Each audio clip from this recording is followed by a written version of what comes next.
Halo guys, selamat datang di channel Solo Player Boruto. Di video kali ini kita akan melanjutkan kembali prediksi dari Boruto to Blue Vortex per ke-28. Nah, pada part ke-28 sebelumnya, Boruto dan teman-temannya berusaha mati-matian untuk mengalahkan para Shinju tersebut. Namun, karena Jiraiya dan pasukannya yang terlalu kuat, Boruto tidak punya kesempatan untuk memenangkan pertempuran ini. Singkat cerita, Boruto tertangkap oleh Jiraiya dan hendak dihabisi.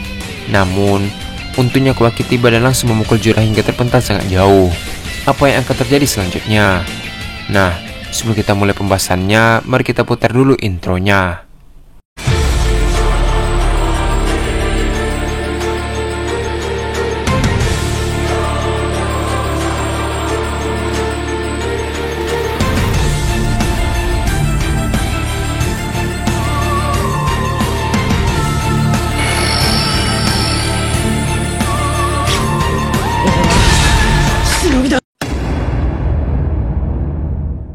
Video prediksi ini berjudul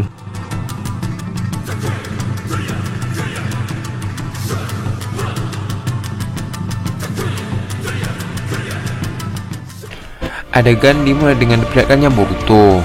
Terlihat Boruto yang melihat semua rekannya sudah tersadarkan diri pun merasa panik. Di sisi lain, Jiraiya berkata, "Harusnya teman-temanmu tidak akan terluka begini jika kau menuruti perkataanku." Boruto yang mendengar itu berkata dalam hati, "Apa aku harus menggunakan karmaku? Tapi aku tidak bisa melakukan itu.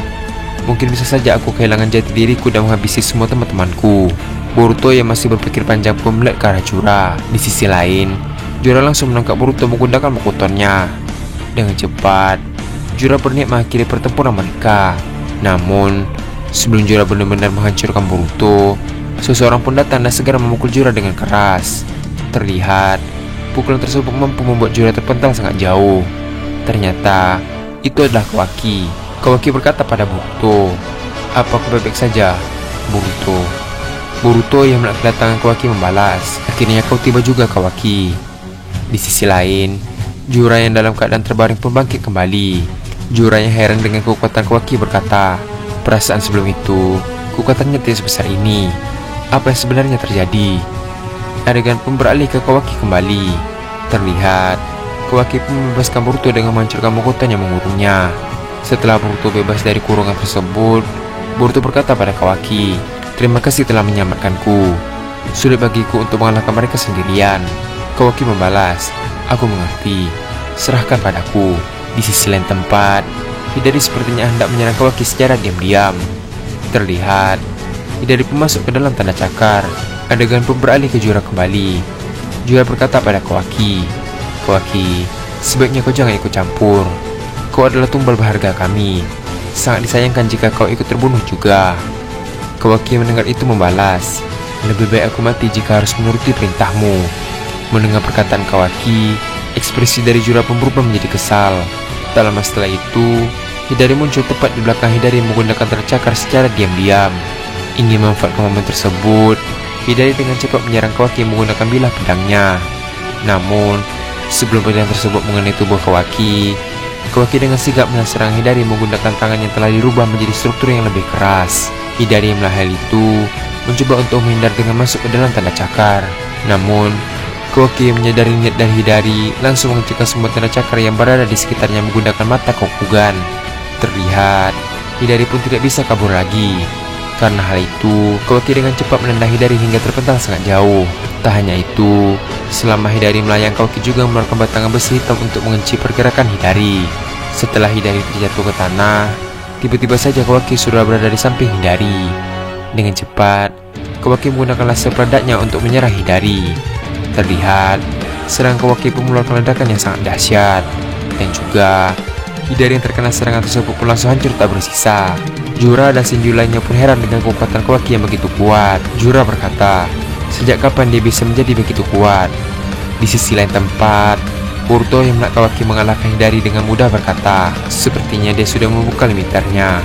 Adegan pun beralih ke Kawaki kembali.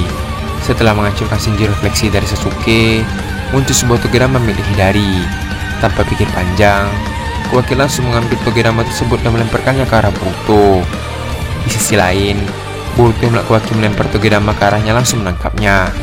Kawaki berkata pada Boruto, "Simpan saja benda aneh itu. Mungkin kamu membutuhkannya nanti." Boruto yang mendengar perkataan dari Kawaki pun tersenyum. Tak lama setelah itu, Boruto pun menghampiri Kawaki. Boruto berkata, "Ayo kita kalahkan mereka bersama-sama." Kawaki membalas, "Kau benar." Di sisi lain, Ryu mulai menghampiri Jura. Ryu berkata bahwa apakah mereka harus menghabisi Kawaki juga. Jura yang mendengar itu membalas, "Jangan sampai membunuhnya, tapi buat dia menderita." Ryu yang mendengar itu mulai mengeluarkan pasir besi dan menyerang Boruto beserta Kawaki. Boruto dan Kawaki melihat serangan tersebut pun mulai melancarkan serangan mereka. Terlihat, Boruto pun mulai melokasi dan mengalirkannya ke pedangnya. Setelah itu, Boruto mulai membelah serangan pasir besi itu menjadi berkeping-keping. Setelah pasir tersebut hancur, Kawaki mulai mengeluarkan batangan besi menggunakan mata Kokugan untuk menyerang Ryu. Namun, batangan besi tersebut ditangkap langsung oleh Mamushi menggunakan tangan pemakannya. Di sisi lain, Matsuri mencoba menyerang Kawaki menggunakan jubahnya. Adegan pun beralih ke Boruto yang sedang berlari. Melihat hal tersebut, Boruto dengan cepat melempar shuriken ke arah Kawaki. Setelah shuriken tersebut sampai, Boruto pun menggunakan Hiraishin. Dengan cepat, Boruto pun mengeluarkan pedangnya dan menangkis semua serangan Matsuri yang berbentuk tentakel gurita. Di saat Boruto sedang sibuk menahan serangan Matsuri, Kawaki tetap melesat maju untuk menyerang Jura. Di sisi lain, Jura yang melihat Kawaki berlari ke arahnya pun mengeluarkan Mokuton untuk menyerangnya. Namun, Kawaki dengan mudah menghancurkan Mokuton yang menghalanginya. Tak sampai di situ saja, Jura juga mengeluarkan biji dama dan menembakkannya ke arah Kawaki. Sebelum biji dama itu sampai ke Kawaki, dia pun menghancurkan biji dama tersebut menggunakan mata Kokugannya. Terlihat, Kawaki pun mengeluarkan banyak batangan besi hitam ke arah Jura. Namun, Jura menghindari semua batangan besi itu dengan mudah. Setelah Kawaki sampai dan berhadapan dengan Jura, Kawaki mulai menyerang Jura menggunakan taijutsunya. Terlihat, Jura dan Kawaki pun saling bertukar pukulan satu sama lain. Di saat Jura lengah, Kawaki dengan cepat memukul wajah Jura. Tak sampai di situ, Kawaki mengubah bentuk tangannya menjadi sebuah bilah pedang. Setelah itu, Kawaki pun menyerang Jura kembali. Namun, kali ini Jura berhasil menangkis pedang milik Kawaki. Tak lama setelah itu, Jura pun membalas serangan Kawaki di bagian perutnya menggunakan lututnya. Terlihat, Kawaki pun merasa kesakitan. Tak sampai di situ saja, Jura kembali melanjutkan serangannya dengan memukul wajah Kawaki. Terlihat, Kawaki pun terpental sangat jauh. Di sisi lain tempat, Boruto yang masih menahan serangan tentakel milik Matsuri yang melihat Kawaki terpental pun memanggil namanya. Karena hal itu, Boruto pun melompat ke belakang sambil melemparkan siden ke arah Matsuri. Boruto berkata pada Kawaki, "Apa kau tidak apa-apa, Kawaki?" Terlihat, Kawaki yang baru saja menabrak sebuah batu pun berdiri kembali sambil berkata, "Pemimpin Shinju itu tidak mudah dikalahkan." Boruto membalas, "Tentu saja. Jura adalah Shinju yang terkuat dari semua Shinju yang ada." Adegan pun beralih ke Jura kembali. Jura berkata, "Ada apa? Mana semangat bertarung kalian tadi? Padahal aku belum menggunakan kekuatan penuhku." Di sisi lain tempat, diperlihatkan Himawari yang masih pingsan. Tak lama setelah itu, Himawari pun mulai sadar kembali. Dalam keadaan yang masih pusing, Himawari pun melihat ke arah Boruto dan Kawaki. Himawari berkata, "Kak Kawaki, akhirnya dia datang. Kuharap dia tidak menyerang Boruto." Setelah mengatakan hal tersebut, Himawari pun berdiri dan menghampiri mereka. Terlihat, Himawari pun memanggil Kawaki. Kawaki, Boruto yang melihat Himawari menghampiri mereka pun terkejut. Kawaki berkata pada Himawari, "Kenapa kau di sini?" Di sisi lain, Boruto berkata, "Himawari, sebaiknya kau lari saja. Jika kau di sini terus, mungkin mereka akan mengincarmu." Himawari mendengar perkataan mereka pun terlihat kecewa. Namun, Himawari pun memasang ekspresi serius sambil berkata, "Selama ini, aku selalu berlindung di belakang kalian. Saat terjadi sesuatu di antara kalian, aku tidak bisa menghentikannya. Itu karena aku terlalu lemah. Tapi, aku akan berusaha sekuat tenaga untuk membantu kalian. Jika ayah di sini, pasti dia akan melakukan hal yang sama." Setelah mendengar hal itu, Boruto dan Kawaki pun akhirnya mengerti. Boruto melanjutkan perkataannya, "Walau begitu, jangan bertindak gegabah dan tetap di belakangku." Di sisi lain tempat, Mitsuki, Sarada, dan Konohamaru akhirnya terbangun dari pingsannya. Terlihat, mereka pun terkejut dengan kedatangan Kawaki. Sedangkan di tempat tim 10, Chocho dan Inojin sudah sadar kecuali Skadai. Chocho berkata, "Kepalaku sakit sekali. Apakah kau tidak apa-apa, Inojin?" Inojin membalas, "Aku baik-baik saja. hanya sedikit pusing. Tunggu, di mana si Kadai? Setelah mengatakan hal tersebut, Inojin dan Chocho pun melihat ke samping mereka dan menemukan si Kadai yang terluka parah di bagian kepalanya. Melihat hal tersebut, Inojin segera berlari menghampiri si Kadai dan berteriak memanggil namanya. Inojin berkata, "Seseorang, kumohon tolong si Kadai. Dia terluka parah." Himawari mendengar hal tersebut, segera menghampiri si Kadai. Setelah sampai, Himawari pun mengalirkan cakra kyuubi ke kepala si Kadai. Setelah itu, luka di kepala si Kadai langsung sembuh. Tak lama setelah itu, si Kadai akhirnya terbangun dari pingsannya. Si Kadai berkata, "Apa yang terjadi denganku?" Di sisi lain, Inojin dan Chocho yang melihat si Kadai kembali sadar pun memeluknya. Adegan pun beralih ke Jura kembali. Tak lama setelah itu, muncul Code dari salah satu tanda cakar yang ada di dekat Jura. Boruto dan temannya yang melihat kedatangan Code pun terkejut.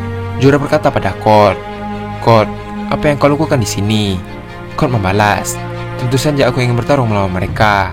Jura melanjutkan perkataannya, "Aku merasa terhormat karena telah bersedia membantu kami." Code membalas, "Jangan pikir aku hanya menolongmu. Aku hanya khawatir jika kau akan kalah. Jadi, aku datang kemari untuk mencegah hal tersebut.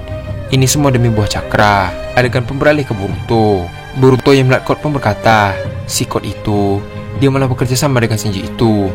Di sisi lain, Kawaki berkata, "Pemuja Isiki itu selalu saja muncul." Adegan pun beralih ke Jura kembali. Jura melanjutkan perkataannya, "Kalau begitu, Code, kau akan melawan gadis Uchiha itu, dan Ryu akan mengatasi pria ular.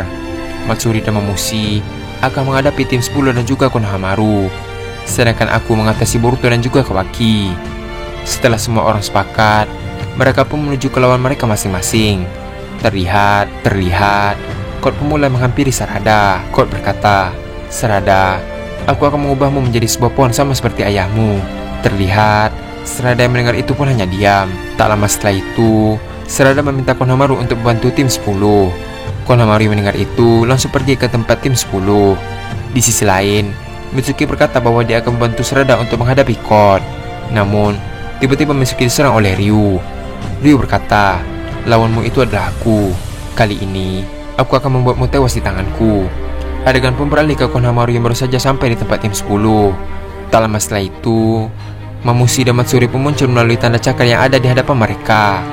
Matsuri berkata, "Sebaiknya kalian menyerah saja." Terlihat, tim 10 dan Konohamaru pun mulai berwaspada. Adegan pun beralih kembali ke Jura. Terlihat, Jura pun mulai terbang ke langit. Di sisi lain, Boruto berkata, jika dia terbang, sulit untuk menghancurkannya menggunakan Huzeiko. Tak lama setelah itu, Kawaki pun mengajak Boruto untuk terbang. Terlihat, mereka berdua pun terbang untuk menghadapi Jura. Dan adegan pun habis sampai di sini.